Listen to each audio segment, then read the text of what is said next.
The morning I found a line of ants marching through my sugar bowl, I did what most folks do. I grabbed the spray can. Then I grabbed another. 3 different kinds in 3 days, and those ants did not so much as slow down. They walked right through the spray, over the dead bodies of their own kind, and kept going to my sugar as though I were doing nothing more inconvenient than giving them a little ventilation. I started to think they were laughing at me. What I did not understand, and what nobody ever told me, was that every ant I killed was being replaced by 100 more from a nest I could not see, led by a queen I had never once thought about, who did not care one bit about my spray can. I was spending money on poison, and she was spending nothing on replacement workers, and she was winning easily.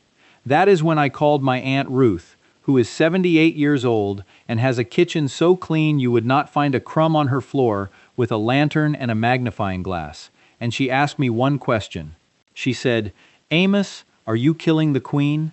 I told her I did not even know where the queen was, and she laughed and told me I had been fighting the wrong war my whole life, and then she gave me the plain old way of handling ants that her mother had used, and her grandmother before that. No costly cans.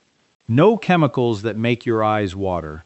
Just cheap, common things and a sound understanding of how an ant colony actually works. That is what I am going to give you today. If this is useful to you, hit subscribe and tell us in the comments where in the world you are watching from today.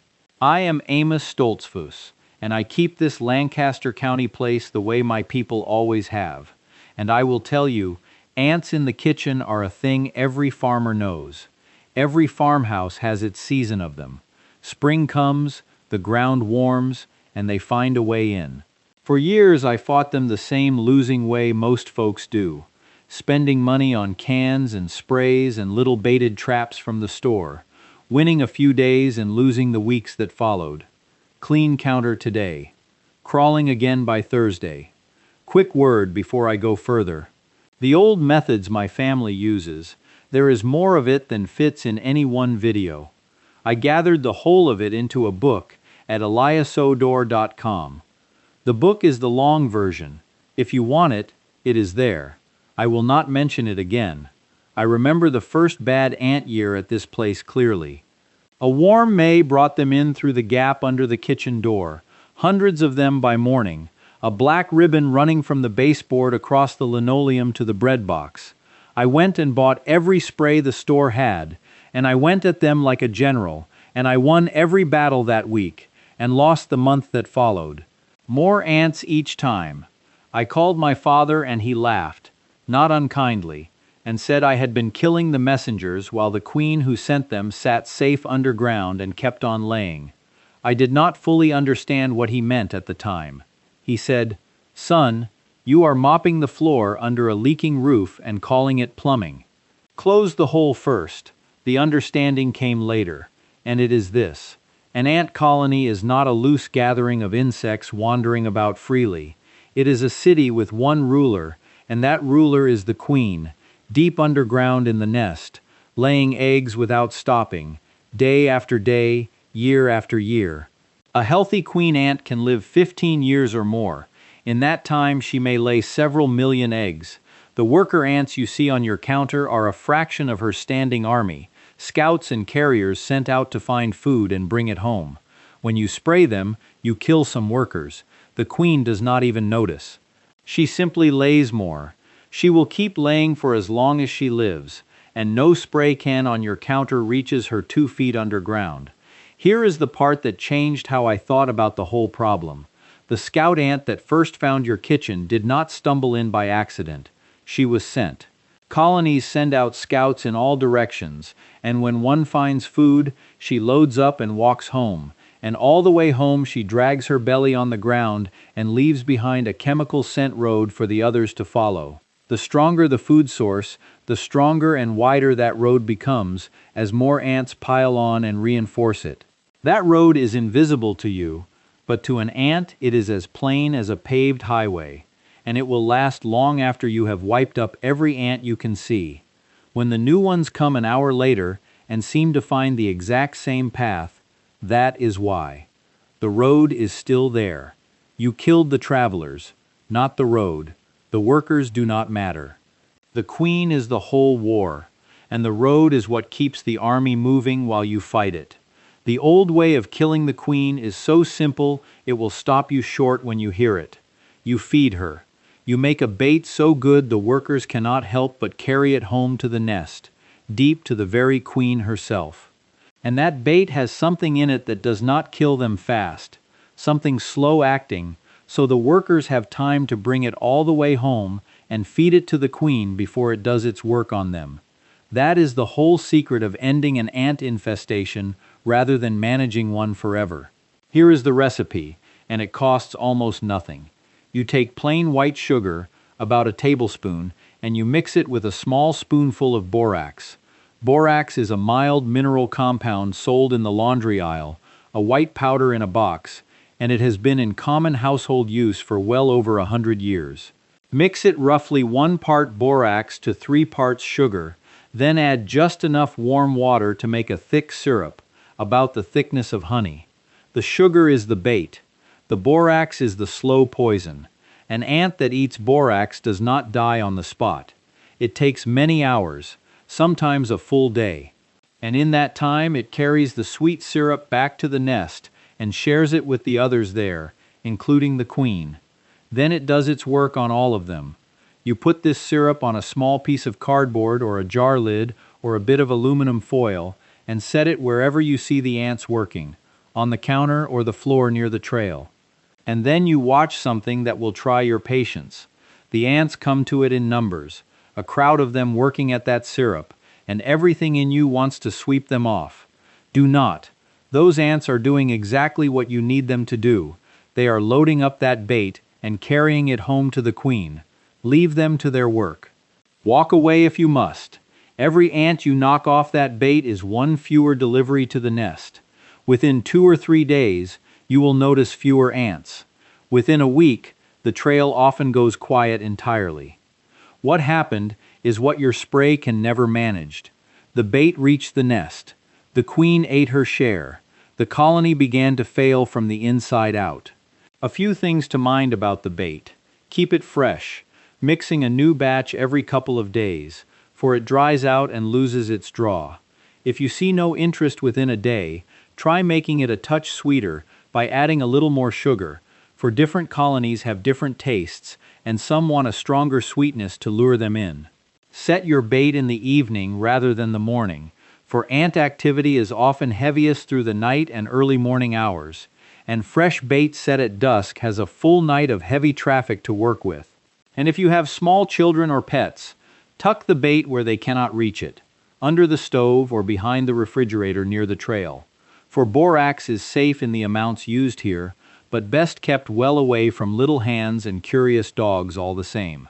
Some folks use honey in place of sugar, and it works just as well, sometimes better, for the thick sweetness draws them fast.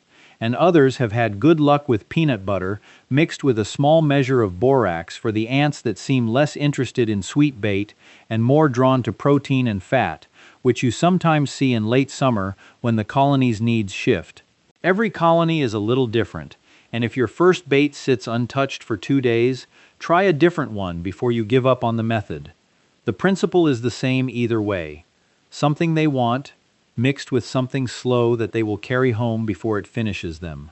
Now, while the bait does its deep work on the colony, there is a second thing to handle on the surface, and that is the trail. White vinegar wipes that chemical road out. Pour a little on a rag and wipe down every surface where you have seen them walking, along the counter edge, down the baseboard, across the floor. The vinegar does no harm to your counter or your tile, and it breaks up the scent trail so thoroughly that the ants coming behind lose the road entirely and mill about confused, unable to find the food source that called them. This does not kill them, and it does nothing about the queen, but it scrambles the army on the surface while the bait does its real work underground.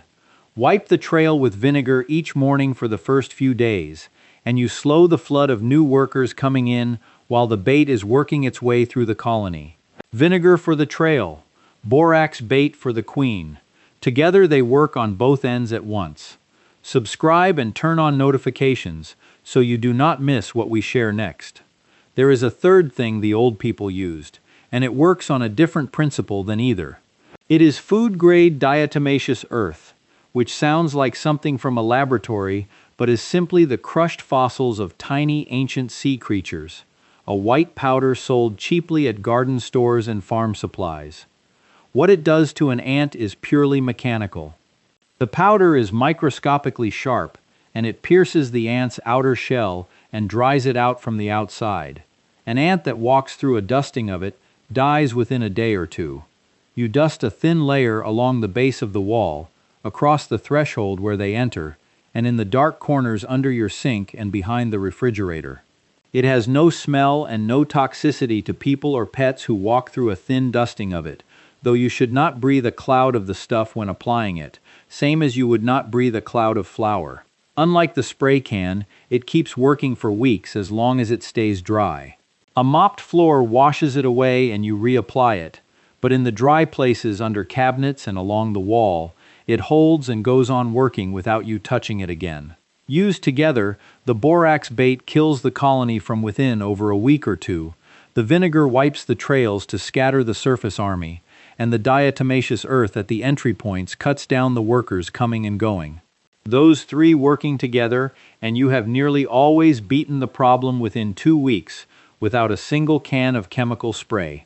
Now let me say a plain word about what you should not bother with, because there is a good deal of foolishness told about ants, and some of it will waste your time and your money both. Cinnamon sprinkled at the entry point. You will hear it said, "This repels ants and keeps them out." It does confuse them briefly, for the strong scent masks the trail they follow. But it does not kill a single one. It does not last more than a day or two, and the ants route around it, or the smell fades and they come right back. A mild nuisance to them at best. 12 peppermint oil around entry points, the same. Temporary confusion. They adapt. Chalk lines drawn across the floor.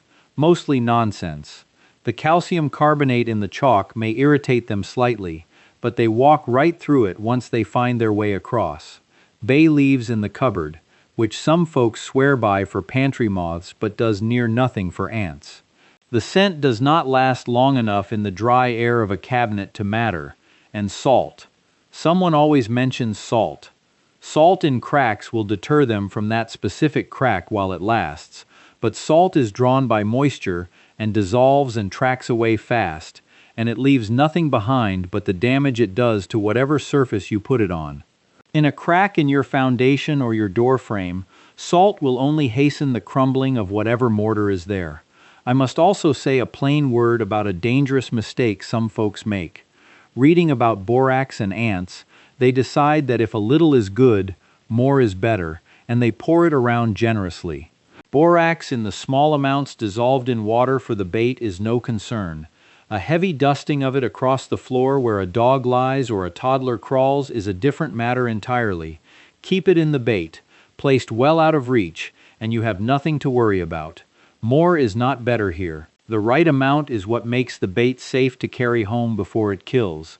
Too much and it kills the worker on the spot, right there on your counter, and never reaches the queen at all. I must also say a word about one kind of ant that these methods will not fully handle, and that is the carpenter ant. Carpenter ants are large and black, often half an inch or more, and they do not come into your kitchen for sugar. They come into your house because they are living in it, tunneling through damp or softening wood in your walls or your floor or your foundation sill. If you are seeing large black ants rather than the small common kitchen ant, you may have a carpenter ant colony in your structure, and no bait on the counter will settle that. It is a matter for someone who can find the nest inside the wood and treat it properly. Left alone, carpenter ants will hollow out a floor joist over years in a way that costs you real money to repair. Mind the difference between the small sugar ant on your counter and the large black ant on the wall, and do not bait your way out of a problem that belongs inside your timber. Now I want to say the plain word about prevention, because the ant you never have is better than the ant you must kill. Ants come in because they found something worth coming back for. A sweet spill not fully cleaned up. Sugar kept in the bag it came in. A gap around the pipe under the sink, or a crack in the door frame they found last spring that you never sealed. 15. They are not wanderers. A scout found your kitchen and left a road, and new scouts will find you again next year if you give them reason to. Clean up every spill promptly and fully. Keep your sugar and flour and cereal and any grain or sweet thing in sealed containers, glass or metal or tight-lidded plastic. The paper bag the flour came in is no barrier to an ant. A glass jar with a lid is. Wipe your counter after cooking, getting into the corners and the gap behind the toaster where crumbs build up unseen for months. Get into the habit of checking that gap once a week, and you will be surprised what gathers there. Then walk around your kitchen and find where they came in. Look along the base of the wall near where you saw them. Look at the space around the pipes under the sink, where the plumber cut a hole years ago and never filled the gap around it. Look at the threshold under the door. Look around your window frames. A gap you can slip a piece of paper through is a gap ants use freely. Seal those gaps with caulk, a tube of it from the hardware store, which costs very little and takes half an hour, and go outside while you are at it. Walk the foundation of your house and look at where the siding meets the concrete, where the pipes come in from outside, where cracks have opened in the mortar over the years. Many a kitchen ant problem starts 10 feet from the house in a nest against the foundation wall, and you can caulk and seal and bait all you like inside, while a colony 4 feet from your back door sends fresh workers in every morning.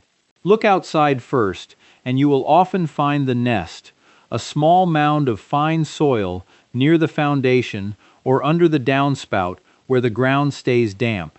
Treat that nest directly with your borax bait set near the entrance, and you cut the problem off before it reaches your kitchen at all. A kitchen that is properly sealed and kept clean is a kitchen ants find less worth their trouble than the next house. Let me say the honest word now about why you spent all those years buying the spray cans. The spray can companies need you to buy spray every season. A product that kills workers on contact and sends you back to the store next spring when the new colony finds your kitchen is a fine thing to sell.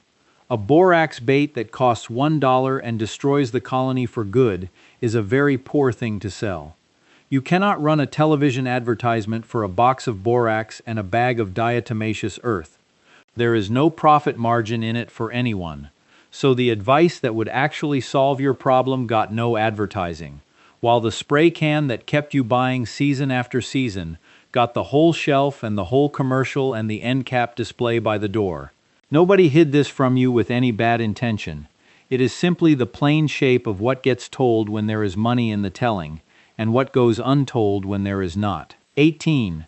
Your grandmother kept a clean farmhouse with no ant problem and no cabinet full of spray cans. She knew the bait and the vinegar and the sealed jar and the caulked threshold. That knowing was passed mouth to ear for generations, and then went mostly untaught when the stores filled their shelves with cans, and nobody was left to say otherwise. I would like to hear from you. Tell me in the comments where you are writing from, and what kind of ant gives you the most trouble, whether the little sugar ant in the kitchen, the big black carpenter ant in the wall, or the fire ant in the yard, which is a different war entirely, and one I would gladly take up another time. Tell me also what time of year they hit you the worst, for it varies greatly by region, and I have learned the whole geography of the country from these comments over the years.